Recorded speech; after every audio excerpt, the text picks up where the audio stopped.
we're getting. Now, Harry Hutchinson's on the line. He owns Harry's Clothing in Berwick, well-known local business. Harry made news yesterday because he opened his shop to customers despite the Chief Health Officer's restrictions, and he had the threat of a $10,000 fine. That led to an encounter with police, but I don't know that they've convinced him because he's at the shop again today. Harry Hutchinson, good morning. Good morning, Neil. Have the police been there today? They've been here since 7 o'clock this morning. How many of them?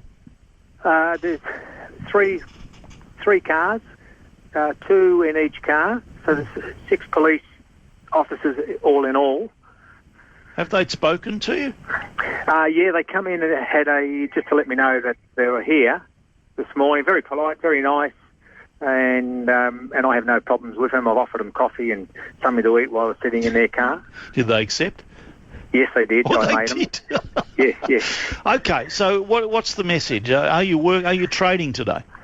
Neil, I'd love to be trading today, but we have got such a backlog on online orders that we've virtually sold out in the shop over the last 2 days. So we're restocking, but we haven't had much opportunity because people are trying to get in, and we're telling them no, we're locked today. We can't. We're reordering. I will be reopening, but not today. Well, can you tell the police that so they can go back to work?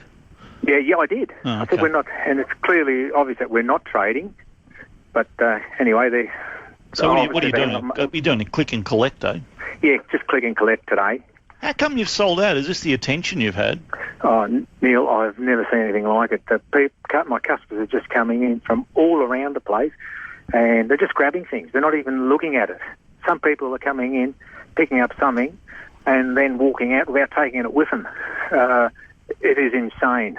People are throwing money. I don't want money. Any money that I've received, which is quite a few dollars, I'm actually handing that on to charity. Because I'm a Rotarian, and I'm going to put that to a really good cause. But so people are doing this just as a method of support for you, are they? Yes, it is. Yes, it's a method of support. But any fines I receive, well, they're my responsibility. I'm not going to expect other people to pay it. Do you expect to be fined for opening? Oh, yes. But that could be $10,000, Harry. Yeah, I know, Neil. It's Look, the reason why I opened is I wouldn't have been here by the end of October. My stock is 6 months old, and as you know, I'm a fashion stockist. Fashion doesn't sit on the shelf for 6 months. Not my it starts to date after 30 days. It's a bit like food after it goes off. Really? So it's worth less. Gee. So I can see myself being in a situation with a shop full of stock that it's worthless. So are you going to open again tomorrow? I will be, yes. And you'll be open properly tomorrow, so you could get another I will 10. be open properly. Probably by the time we get our orders done, it'll probably be early afternoon by the time I get ready to open. So I can understand your frustration, but there are many, many, many businesses, thousands of businesses around Victoria that aren't opening in similar circumstances. Look, Neil, I made the stance, not for me, for all small businesses, and because in Berwick here, we're a tiny little strip. We're losing businesses. They're closing down. They're not reopening. They're still paying rents. When they do open, eventually, when we get an end date, they're going to have massive rent bills that they've got to pay. And I'm fortunate. My landlord has subsidised the rent, but it's still a cost that I've got to meet each month. I still have insurances. I still have all your running costs that you do with your business. But if you get and my cash reserve has run out. But if you get enough $10,000 fines, it's going to drive you out of business. Well, I was going to go out of business anyway. At least I'm going to go out of business fighting, and I strongly believe that small business has to open, Neil. You know, I'm on JobKeeper. I've never been on a government handout my entire life, and I don't want to be on a government handout. I want to work. That's all I want to do. This is my life, Neil. Yeah, okay. And I'm going to fight this to the end. You're going to pay the fines, Harry? I won't pay the fine, no. Oh. Look, I won't pay the fine. I'll accept the fine, but I won't pay it. So I don't care how many fines I get. But I'm going to fight this to the end. I have support from all the small business people. I've had hundreds and hundreds, into the thousands of support from small business right across Australia, and even as far as Johannesburg in South Africa. I mean, it is just incredible. And I'm not doing this for Harry's Clothing. I'm doing this for every small business that's out there. I mean, look at the restaurants. And, some of those restaurants will never open. I'm getting a message. They're large premises. I'm getting a message you were a supporter of Daniel Andrews too, is that right? I am a supporter of Daniel Andrews. I thought he was doing a magnificent job. He's probably one of the only leaders to come in and do what he said he was going to do in his election. Yeah. And he did. He rolled his sleeves up and the rail crossing started to remove. Now what do you think?